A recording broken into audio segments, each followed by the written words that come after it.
Hey guys, welcome back. So when you get a situation like this where you had to build the wall out, in my case it is now 1 inch further out than the original wall, what do? Well, it's really simple. They make these things called box extensions. They will go up to 1.5 inches and they're quite easy to install. So let me show you guys how this works. This is unquestionably a shut the power off job, so the breaker's off for both of these.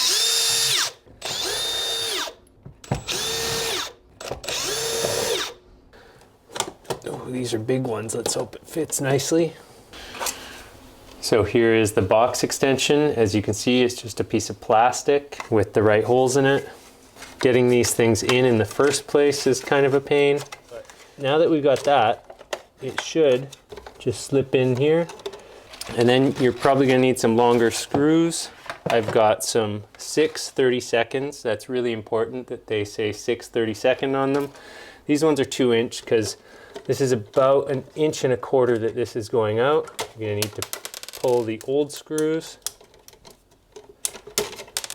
So it'll go through the lower ones, the lower holes right there.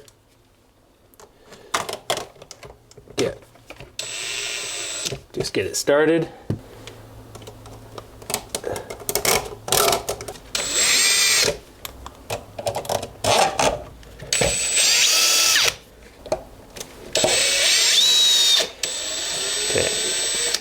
I'm now going to go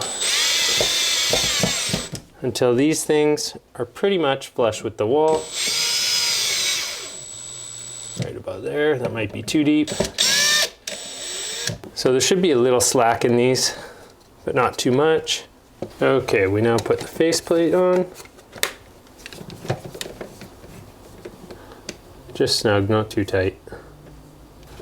These unbreakable plates that they've been putting out for a while are great in that they don't break, but because they don't break, it's also easy to screw them in too far and totally malform the box, or I should say the plate. It can get all bent and weird looking, whereas the old ones would have cracked if you went too far. Okay, that's it. I like all my screws lined upwards, like that. Yeah. It's all looking how I want it. So that's it. It's a very simple job. I'm not going to link stuff in the description. I had to go to an electrical wholesaler to find these. The reason I'm not going to link stuff in the description is I don't know if what I link to on Amazon is actually going to work for you. So I just recommend doing the same thing I did. Go to an electrical wholesaler, look for a box extension, and get the 2 inch 6 30-second screws. It'll work. Trust me. Thanks for watching Vancouver Carpenter. Till the next one, you guys.